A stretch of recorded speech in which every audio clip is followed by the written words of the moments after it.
Par un jour d'été ensoleillé, un crime atroce terrifie la Californie tout entière. Une fillette est enlevée chez elle par un inconnu.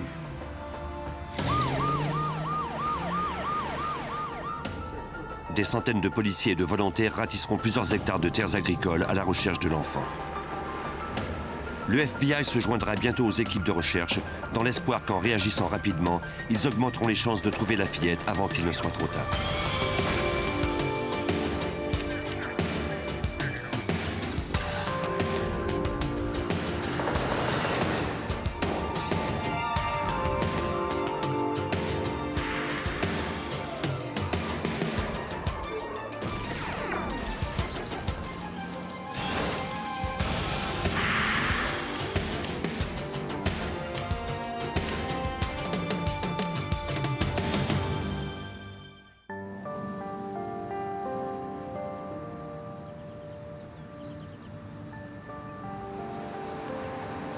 La petite ville de Lodi en Californie est située en plein cœur de la vallée centrale de l'État, au sud de Sacramento.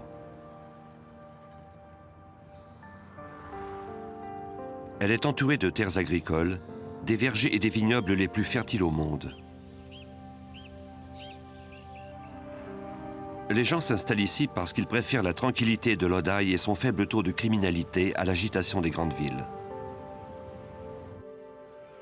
Le samedi 2 juillet 1994, 3 de ces jeunes résidents se mirent à l'abri de la chaleur en rentrant écouter la télévision. Une jeune fille de 16 ans surveillait sa jeune sœur et son amie.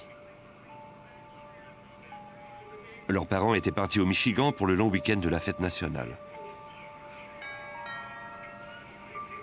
Coming. Vers 16 h, quelqu'un se présenta à la porte. C'était un homme dont le torse nu était couvert de tatouages. Il demanda des informations sur la maison car elle était à vendre. Il demanda la permission d'entrer pour visiter les lieux. L'adolescente lui répondit qu'il devrait téléphoner à l'agent d'immeuble dont le numéro de téléphone figurait sur le panneau et prendre rendez-vous quand ses parents seraient de retour quelques jours plus tard. L'homme déclara qu'il n'avait pas de stylo pour le noter et il demanda la permission d'entrer pour en emprunter un. Méfiante, la jeune fille refusa de le laisser entrer et lui offrit de le noter pour lui. Sur un bout de papier à lettres de son père, elle inscrivit le numéro de téléphone de l'agent d'immeuble. Elle remit ensuite ce papier à l'inconnu qui partit à contre-cœur. I'm sorry. No, come on. Hi, I'd like to go on a carryout. A large, half pepperoni, half cheese. L'heure du repas approchait et la jeune fille commanda une pizza. Thanks. Bye. Le restaurant le plus proche n'était qu'à 10 minutes de la maison. Girls, I'm going to get a pizza. I'll be back. Comme les deux fillettes voulaient continuer d'écouter leur film à la télé, l'adolescente partit seule. Elle ne serait partie en tout que 20 minutes.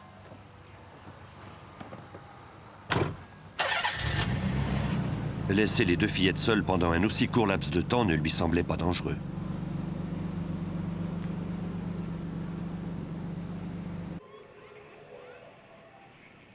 Mais quelques instants après son départ, la sonnette retentit de nouveau. I don't know.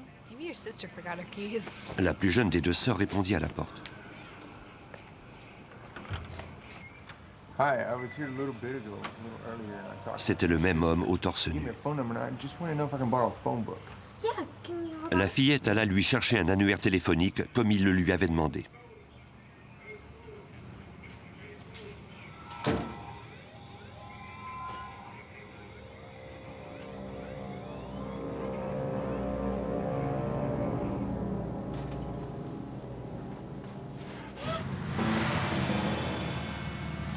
Quelques instants plus tard, la sœur aînée rentra à la maison avec la pizza.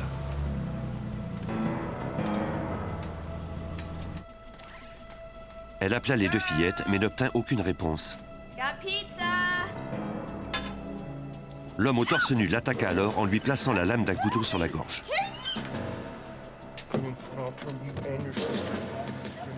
Il l'obligea à monter dans une des chambres où les deux fillettes étaient ligotées.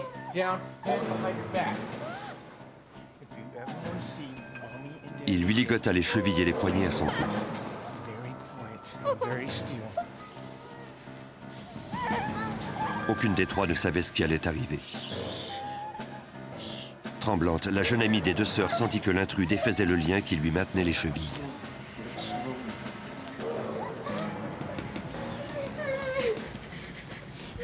Il la traîna ensuite de force à l'extérieur de la chambre.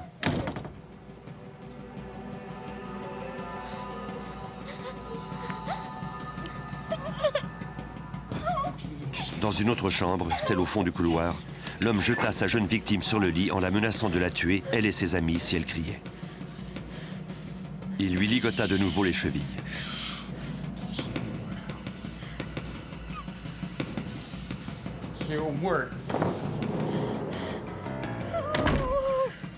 Puis il sortit de la chambre. Pendant qu'elle était seule, la fillette tenta de défaire ses liens. Pour les deux sœurs, la situation semblait sans espoir.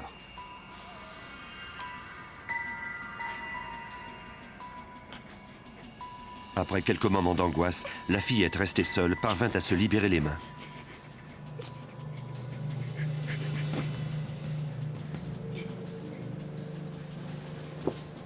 Mais les liens qui retenaient ses pieds ensemble étaient si serrés qu'elle tomba en tentant de se mettre debout.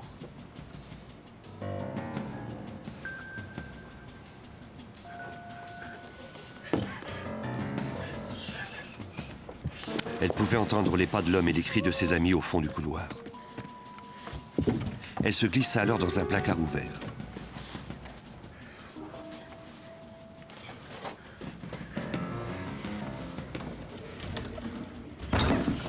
Entraînant avec lui la plus jeune des deux sœurs, l'homme fit de nouveau irruption dans la chambre.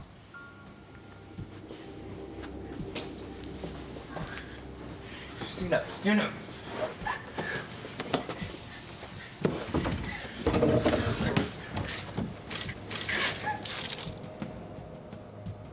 Il ne vit pas la fillette immobile qui se cachait dans un recoin au fond du placard. Il ignorait où elle pouvait se trouver.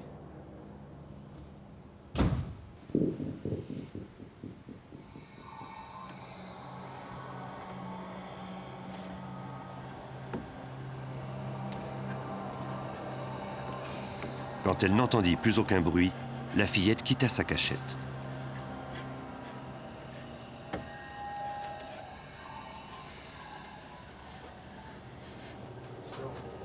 Sans doute l'intrus avait-il cru qu'elle était parvenue à s'échapper et à appeler la police.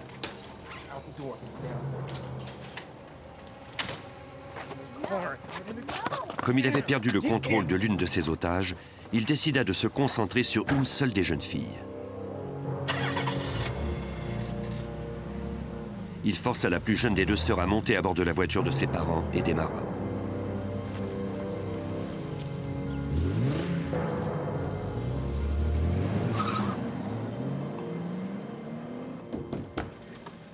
La fillette qui s'était cachée dans le placard trouva la sœur aînée dans l'autre chambre. Elle défit ses liens. L'adolescente appela le service d'urgence pour signaler qu'un homme couvert de tatouages avait enlevé sa sœur à bord de leur voiture de sport rouge. Ces informations furent transmises aux patrouilleurs de Lodi qui arrivèrent en vitesse. Une réponse rapide était essentielle, car les chances de retrouver vivante la jeune victime d'un ravisseur chutent de façon spectaculaire après les premières 24 heures. Le chef de la police, Larry Hanson, fut appelé très rapidement à prendre cette affaire en charge. La peur qu'un de ses enfants soit enlevé est une peur ressentie par tous les parents. Je crois même que c'est une peur que partage toute la population. On veut que nos enfants soient en sécurité, et ce, particulièrement dans notre foyer. C'était donc le pire cas d'enlèvement possible que cet enfant soit enlevé chez elle.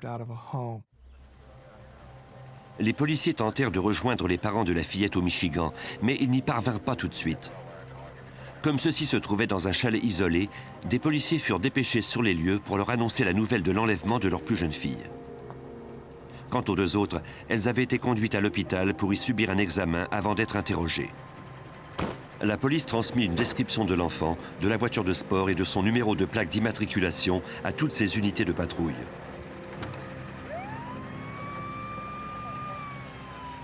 Ma plus grande peur, c'était que cette affaire se termine comme tant d'autres, c'est-à-dire qu'on se retrouve avec un homicide sur les bras. Il nous fallait donc tenter de trouver l'enfant le plus vite possible et empêcher le ravisseur de commettre le pire. Le chef de police ne perdit pas une seconde et appela le FBI. L'agent spécial Charles Riley du bureau de Sacramento savait lui aussi qu'il fallait faire vite si l'on voulait trouver la fillette. Parfois, les ravisseurs vont dans un autre État. Le problème, c'est qu'on ne le sait jamais. Et si on attend trop et que le ravisseur est effectivement allé dans un autre État, il est généralement trop tard pour obtenir des informations valides. On se met donc le plus vite possible au travail dans ces cas-là. À 20 h, soit plus d'1 heure après l'enlèvement de la fillette, des experts en scène de crime de l'équipe judiciaire du FBI et du ministère de la Justice de la Californie examinèrent les chambres où les 3 jeunes filles avaient été retenues captives. Au cours des 12 heures suivantes, ils recueillirent des poils, des cheveux et des fibres un peu partout dans la maison. Des techniciens appliquèrent également de la poudre pour relever les empreintes digitales.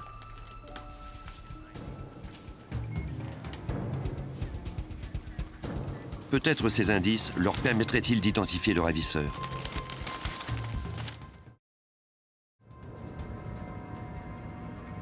Pour les habitants du nord de la Californie, ce crime était par trop familier. Moins d'1 an plus tôt, Polly Klaas, une fillette de 12 ans de Petaluma, avait également été enlevée. On l'avait trouvée par la suite brutalement assassinée. Notre cas ressemblait énormément à celui de Polly Klaas. Dans notre affaire, il y avait 3 jeunes filles. Il en avait été de même dans l'affaire Klaas. Les 2 suspects étaient armés d'un couteau et tous 2 étaient partis de la maison avec l'une des fillettes. Même si le meurtrier de Polly Klaas se trouvait derrière les barreaux depuis, les policiers espéraient que leur enquête n'aurait pas une fin aussi tragique. Les enquêteurs de Lodi appelèrent la fondation Polly Klaas pour obtenir de l'aide. Mise sur pied après la mort de Polly, la fondation vient en aide aux forces policières en disséminant le plus vite possible les informations en cas d'enlèvement d'enfants. C'est l'un des premiers appels que j'ai faits. Je les ai contactés parce qu'ils avaient les ressources requises pour ce type d'enquête. Ils disposent de leur propre réseau. Ils peuvent envoyer des télécopies à toutes les stations-service et les épiceries. Elles seront affichées bien à la vue des gens qui passent par là. Au poste de police de Lodi, les 2 jeunes filles fournirent une description du suspect à un dessinateur judiciaire. Comme elle l'avait déjà dit à un policier sur la scène de l'enlèvement, les avant-bras du ravisseur étaient couverts de tatouages. Et au milieu de son dos, l'homme avait le tatouage incomplet d'un crâne. Il avait les cheveux blonds, les yeux bleus, une moustache et une barbe de plusieurs jours. Les enquêteurs firent parvenir le portrait robot à tous les services de police et les médias du secteur.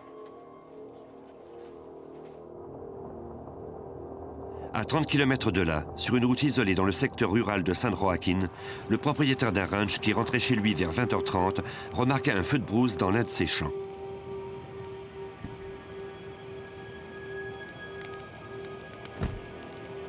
Un peu plus loin, il aperçut une voiture de sport rouge, apparemment abandonnée, les portières grandes ouvertes. Il appela le service d'urgence. Les pompiers furent les premiers à arriver sur les lieux. Les feux de brousse dans cette région aride de la Californie peuvent se propager rapidement et avoir des résultats dévastateurs. Ils parvinrent à contenir les flammes avant qu'elles n'atteignent la voiture.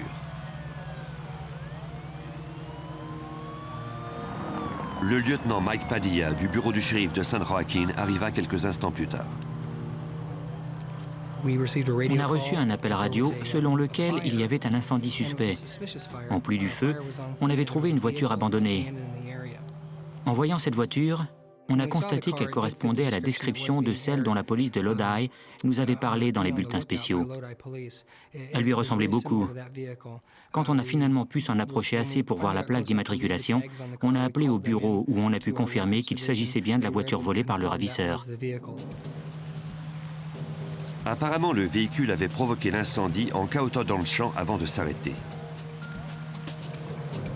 Mais la police ne trouva aucune trace de la fillette ni de son ravisseur. On pouvait seulement espérer qu'ils étaient encore dans le secteur et que la fillette était toujours en vie.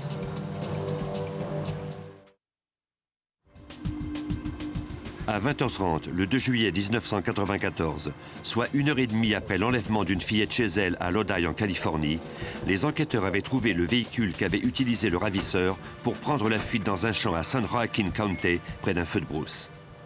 La fillette et son ravisseur étaient introuvables. La police du comté voisin de Lodi et les agents du FBI se joignirent au lieutenant Mike Padilla du bureau du shérif de San Joaquin. Le lieutenant de Lodi est arrivé et on a eu une première rencontre sur place. C'est à ce moment-là qu'on en est venu à la conclusion que la victime se trouvait peut-être dans le coffre de la voiture.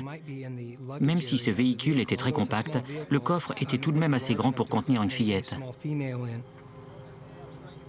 Comme les pompiers ne disposaient pas des clés de la voiture, ils scièrent soigneusement la serrure du haillon. Personne ne frappait ni ne criait. Ils craignaient le pire. Mais l'espace à bagages était vide. Même si on n'avait rien trouvé dans le véhicule ou autour qui eût pu indiquer où était la victime, cette voiture devenait le pivot des recherches, comme nous le raconte l'agent spécial Charles Riley du FBI. On ignorait si la victime et son ravisseur étaient encore dans les environs. Nous agissions comme s'ils étaient encore tout près. Notre principale préoccupation, c'était de trouver la victime saine et sauve et de trouver aussi le ravisseur, si possible. Comme on était dans un secteur isolé, il était peu probable que l'assaillant ait pu voler une autre voiture pour quitter le secteur. Toutefois, s'il était à pied, il était plus vraisemblable qu'il se soit déjà débarrassé de la fillette de 12 ans, compte tenu qu'elle l'empêchait de fuir aussi rapidement que s'il était seul sur ce terrain accidenté. Gerald Murray, lieutenant de la police de Lodi, était pleinement conscient que les chances de trouver l'enfant encore en vie étaient de plus en plus minces. Statistiquement, en général, la victime ne vit pas longtemps quand elle se retrouve dans un endroit rural et que le suspect contrôle la situation, comme c'était le cas ici. Nous étions donc très inquiets pour elle et nous devions nous concentrer strictement sur ce que nous savions. C'est-à-dire que nous disposions de ressources, nous étions habilités à gérer ce genre de situation et nous disposions également du personnel requis pour chercher rapidement et trouver cet enfant. À 20h45, des hélicoptères se joignirent au FBI et à la police.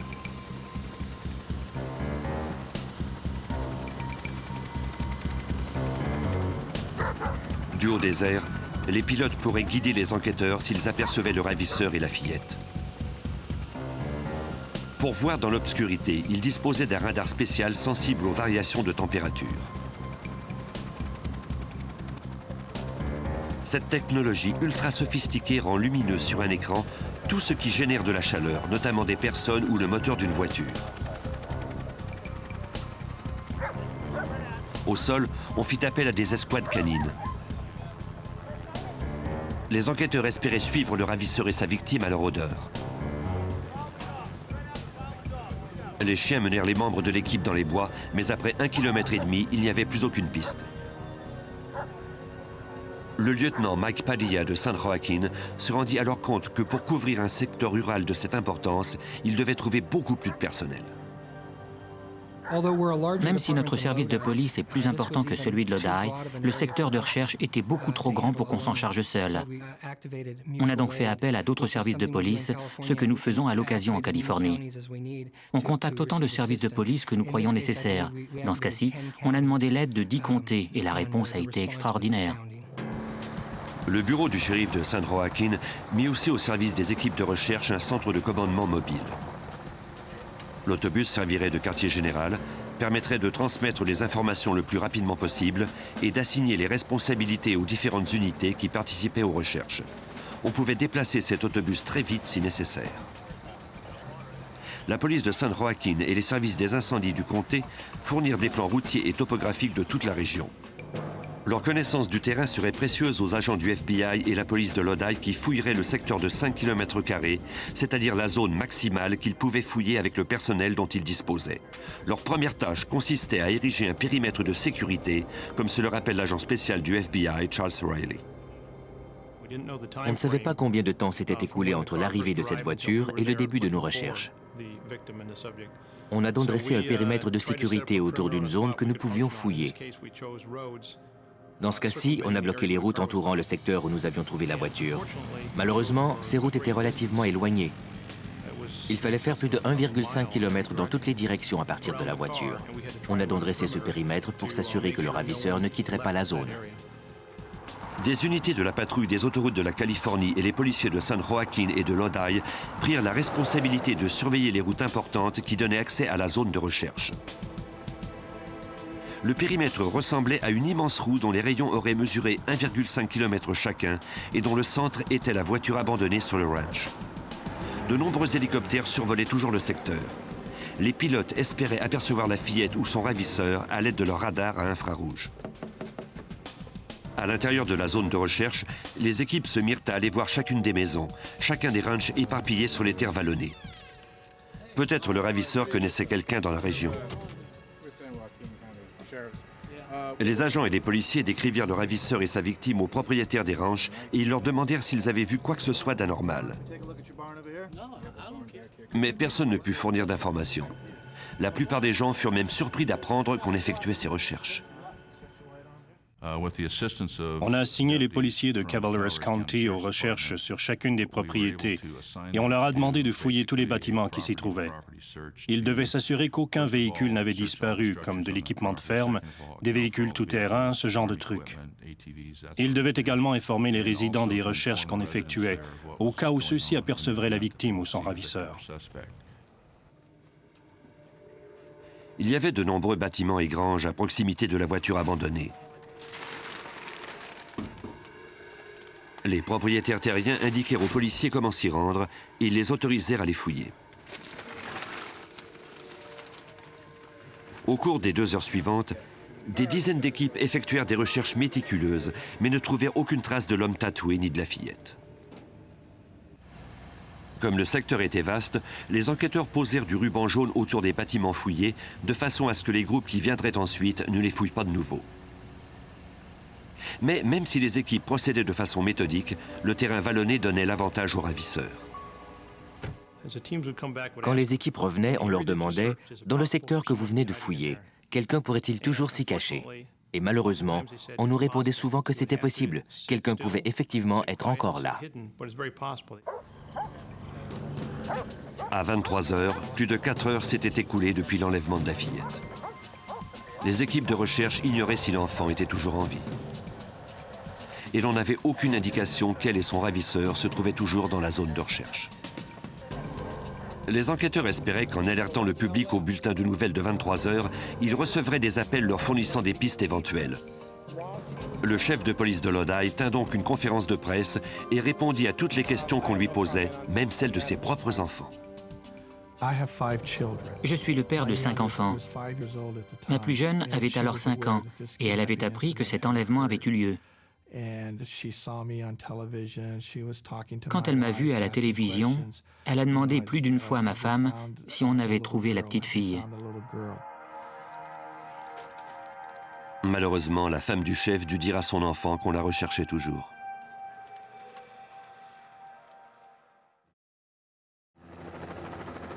Et plus les heures passaient, plus les chances de survie de la fillette étaient minces.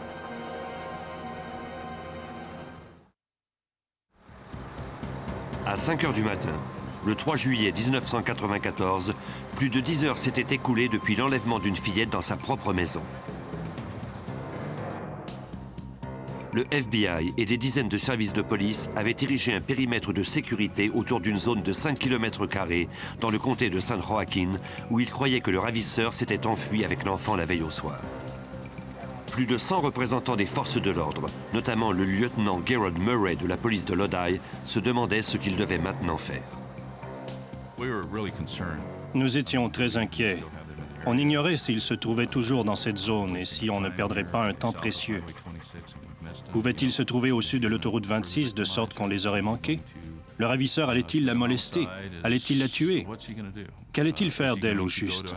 Allait-il entrer de force dans une autre maison et prendre un nouvel otage? J'étais assailli par toutes ces pensées et je me demandais comment j'allais empêcher que cela ne se produise. Pendant qu'on poursuivait les fouilles dans la région, une équipe de policiers de Lodi et d'agents du FBI se trouvait au centre de commandement qu'on avait installé temporairement dans la bibliothèque de la ville. Ils reçurent des dizaines d'appels de gens qui voulaient participer aux recherches. L'agent spécial Charles Riley du FBI participa à la coordination des recherches. On a formé des petites équipes et l'on a assigné à chacune d'elles une zone de recherche. Je crois que chaque équipe comptait environ 4 ou 5 personnes. Celles-ci pouvaient donc se diviser et couvrir tout un secteur. On assignait des zones de recherche adjacentes à chacune de ces équipes jusqu'à ce qu'elles soient couvertes comme une courte pointe. Ensuite, ces équipes revenaient faire leur rapport au centre de commandement. Dès le lever du soleil, les équipes de recherche purent profiter de la lumière. On fouilla méticuleusement ce secteur rural dans l'espoir de trouver des traces de la fillette ou de son ravisseur. L'agent Charles Riley participait à ces fouilles méticuleuses. Avant que les équipes ne partent, on a avisé les membres d'être aux aguets pour trouver des indices. Ils pouvaient trouver des vêtements ou n'importe quoi qui était relié à l'affaire. Mais notre problème, c'est qu'on ignorait encore ce qui pouvait être important et ce qui ne l'était pas. On ne voulait courir aucun risque en négligeant quelque chose qui aurait pu être important. On leur a donc dit que tout ce qu'ils trouveraient pouvait être relié à l'enquête et qu'ils devaient en noter l'emplacement et nous en aviser. À 11 h du matin, les équipes de recherche avaient couvert tout le territoire jusqu'à la limite sud-ouest, l'autoroute 26. Les équipes traversèrent au sud de l'autoroute et accédèrent ainsi à une zone où il semblait encore plus facile de se cacher. Il y avait des vergers, des boisés très denses et d'immenses pâturages. Le secteur de recherche devenait de plus en plus grand, si bien qu'on ne pouvait le fouiller avec autant de soin et que nos chances de trouver quelqu'un étaient de plus en plus minces. On a évalué tout ça en tenant compte du fait que le ravisseur avait pu s'échapper au cours de la nuit, en sortant du périmètre de sécurité, parce qu'on en surveillait les limites plus ou moins bien, ou alors qu'il était carrément sorti de la zone avant même qu'on dresse le périmètre, ce qui signifiait que toutes nos recherches avaient été vaines. Ces pensées nous assaillaient l'esprit sans arrêt. Dans l'espoir de trouver des indices sur l'identité du ravisseur, les enquêteurs ratissèrent le quartier de Lodi où avait eu lieu l'enlèvement 15 heures plus tôt. Comme le suspect était venu à pied, on pouvait présumer qu'il vivait dans le quartier ou qu'il avait été embauché par un des voisins pour y effectuer des travaux.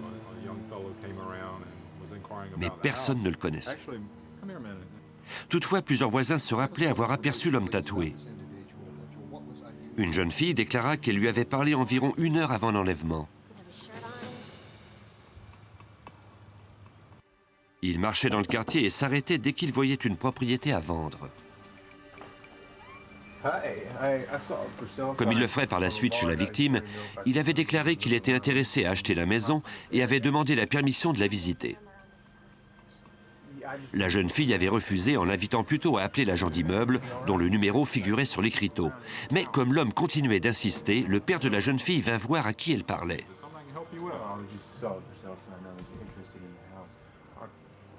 Surpris, l'homme au tatouage partit rapidement.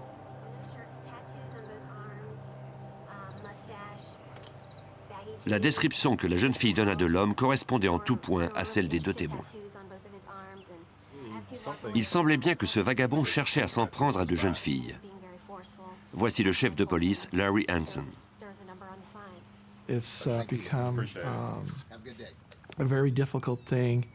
Il est difficile d'imaginer qu'il y a des individus dans notre monde qui s'attaquent à des enfants, qui les enlèvent et les tuent, et qu'ils sont là, tout près. Ils sont au cœur de notre vie de tous les jours.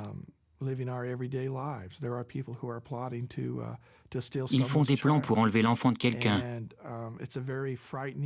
C'est terrifiant de se rendre compte que cela peut réellement arriver. Dans la ville de Lodi et autour, des centaines de volontaires posèrent des affiches où apparaissait la photo de la fillette disparue et le portrait robot de son ravisseur. Avec l'aide de la fondation Polyclass, on put poser 20 000 de ces affiches en quelques heures à peine.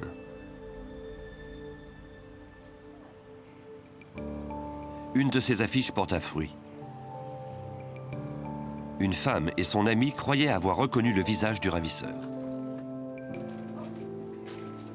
Elle appela immédiatement la police.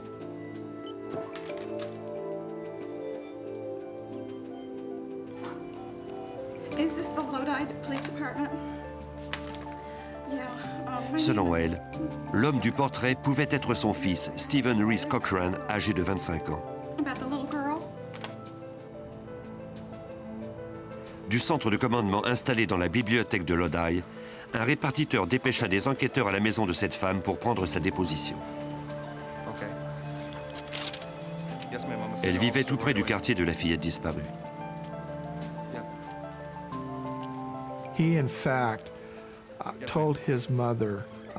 De fait, il avait dit à sa mère, peu de temps avant l'enlèvement, qu'il avait le fantasme d'enlever une jeune fille, de la violer et d'ensuite la tuer. J'avais donc l'impression que cela pouvait être lui. La femme déclara que son fils Stephen logeait habituellement dans un refuge en ville, mais qu'il lui arrivait parfois de prendre le bus pour venir lui rendre visite. Vers 15 h, le jour de l'enlèvement, il était parti de chez elle et avait pris la direction du quartier où le crime avait eu lieu ensuite. Il portait des jeans coupés et avait le torse nu.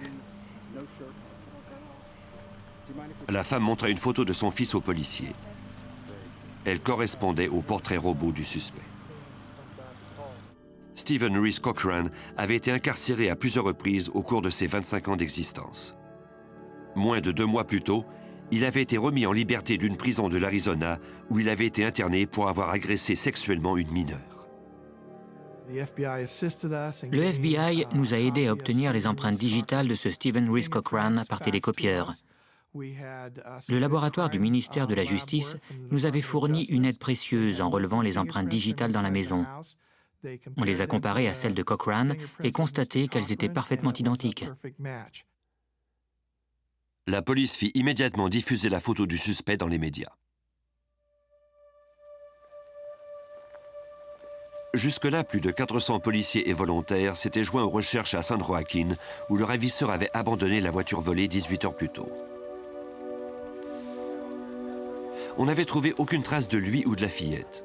Aucun vêtement, pas même une trace de pas. Si la fillette était encore en vie, il était évident que son état s'était détérioré avec cette chaleur du nord de la Californie, d'autant plus s'il était ligoté ou blessé.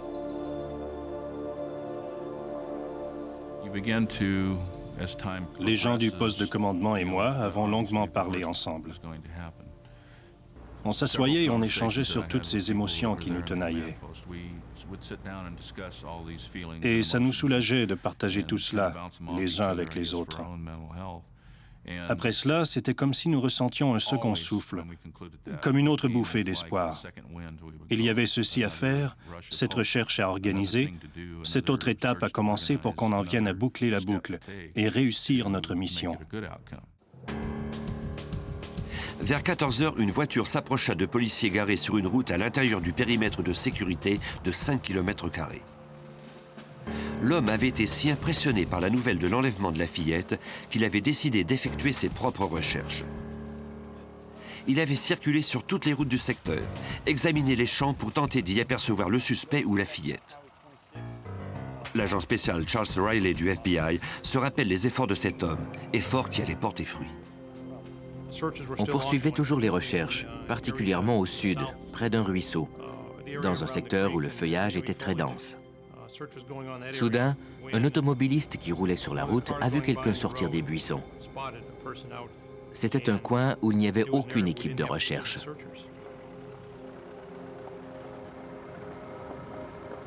Peu de temps après avoir quitté sa maison, l'automobiliste avait aperçu un homme sale, torse nu, titubé au loin dans un champ. L'homme avait les cheveux blonds et il portait des jeans coupés, comme on l'avait dit aux nouvelles. Le témoin était persuadé qu'il s'agissait du ravisseur. Il n'avait toutefois pas vu la fillette.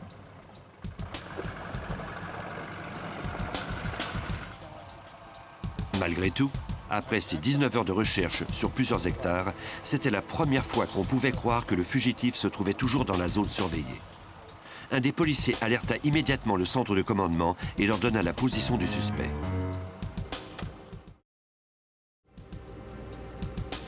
Pour l'arrêter, il fallait agir vite, avant qu'il n'ait le temps d'aller trop loin.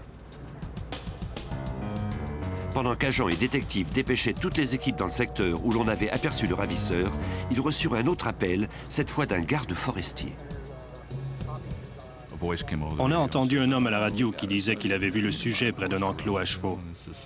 Ce garde forestier nous parlait sans utiliser de langage codé. On a tous figé comme un chevreuil devant les phares d'une auto. On s'est demandé si on avait bien entendu. Et on lui a demandé, vous avez dit sujet ou suspect? Parce que le mot sujet pouvait vouloir dire n'importe quoi. Il a répondu, il ressemble à cet individu que vous cherchez. Nous étions tous là, les nerfs à fleur de peau, au point qu'on en avait presque tous la chair de poule. Un agent du FBI, l'autre shérif et moi-même avons alors sauté en voiture pour nous rendre sur les lieux.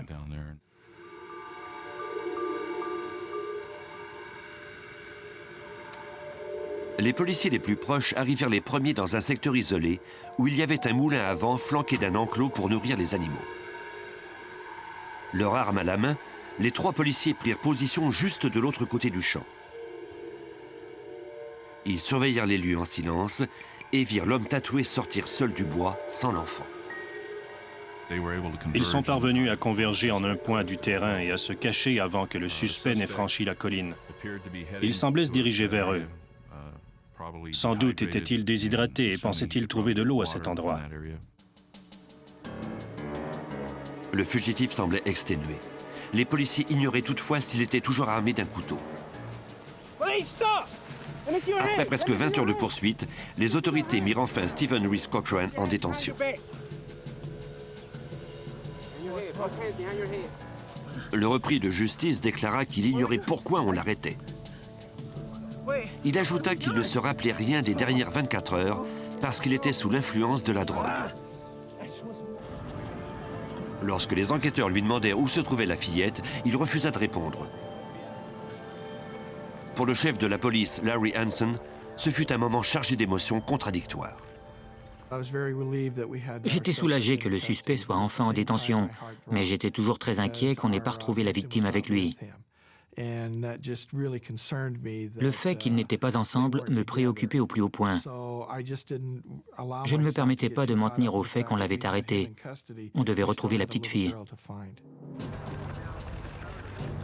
Comme Cochran refusait de coopérer, on ignorait toujours où l'enfant se trouvait et comment elle allait. Mais les enquêteurs n'abandonneraient pas tant qu'ils ne la trouveraient pas.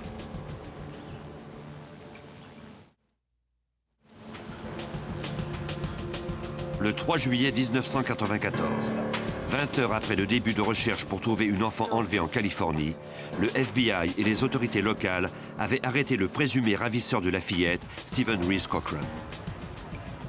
Celui-ci avait refusé de dire si l'enfant était encore en vie et si elle se trouvait encore dans le secteur isolé où il avait été capturé.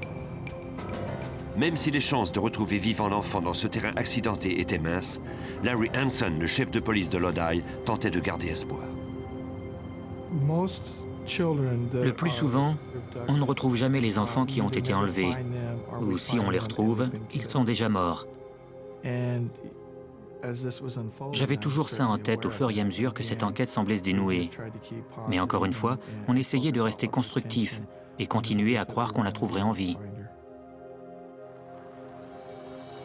Les autorités cherchaient maintenant à bien orienter les recherches. 400 volontaires, 10 escouades canines et 3 hélicoptères cherchaient l'enfant depuis l'aube et l'on n'avait pas trouvé le moindre indice de la présence de cet enfant. Le lieutenant Gerald Murray de la police de Lodi soupesait les différentes possibilités. Nous avions alors 2 choix, soit tenter de repérer l'odeur du suspect à partir de l'endroit où on l'avait arrêté jusqu'à celui où il avait abandonné la victime, soit commencer une battue en s'alignant tout le long de l'autoroute 26 et en marchant vers le nord en espérant trouver la victime. Un important nombre de volontaires s'étaient déjà regroupés le long de la clôture du pâturage et attendaient les ordres. Les détectives craignaient qu'un groupe de cette importance, en entrant dans le champ, ne détruise les indices en les piétinant ou qu'il poursuive son chemin sans voir la fillette. C'était un moment d'une importance cruciale et, comme les membres des équipes de recherche, l'agent du FBI, Charles Riley, ressentait l'urgence de la situation.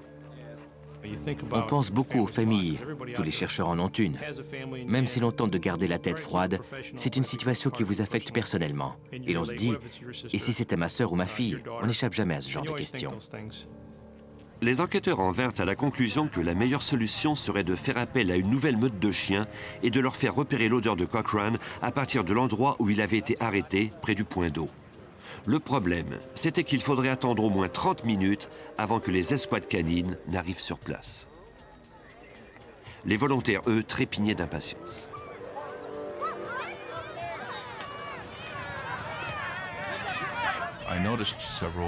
J'ai vu plusieurs civils sauter par-dessus la clôture et pénétrer à l'intérieur du périmètre de sécurité. Je m'apprêtais à envoyer quelqu'un leur dire de quitter l'endroit, quand j'ai vu ces gens retourner d'eux-mêmes à la clôture. À l'évidence, il s'était produit quelque chose, mais d'où j'étais, je ne pouvais pas entendre ce qu'ils disaient. Puis, j'ai fini par les entendre crier « La voilà! La voilà !» Comme une apparition, une délicate silhouette surgit de nulle part. Les volontaires ne pouvaient en croire leurs yeux. La fillette était en vie. Elle trébucha en venant vers les équipes qui jubilaient. Le détective ordonna aux policiers d'aller à sa rencontre.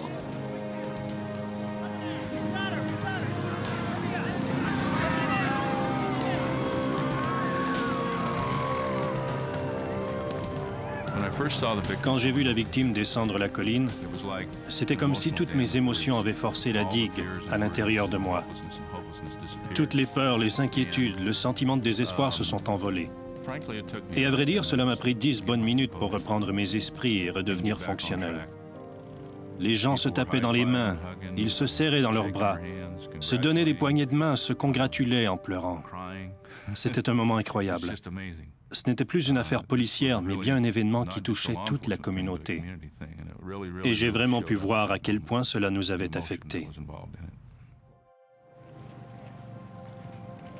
La fillette fut conduite à l'hôpital où ses parents vinrent la rejoindre. Le lendemain, soit le 4 juillet, malgré sa mésaventure de 22 heures, la fillette accepta d'accompagner son père, un détective et le procureur, là où Cochran l'avait caché pendant les recherches.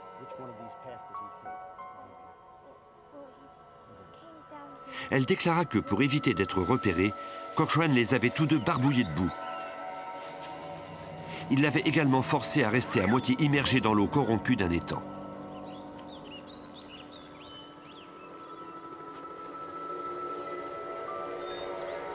Cette eau n'était pas potable et la fillette n'avait rien mangé pendant 24 heures.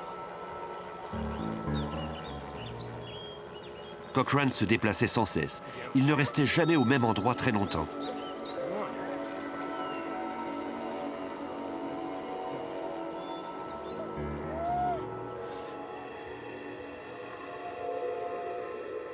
La fillette montra alors au groupe un autre endroit où il l'avait obligé à se cacher.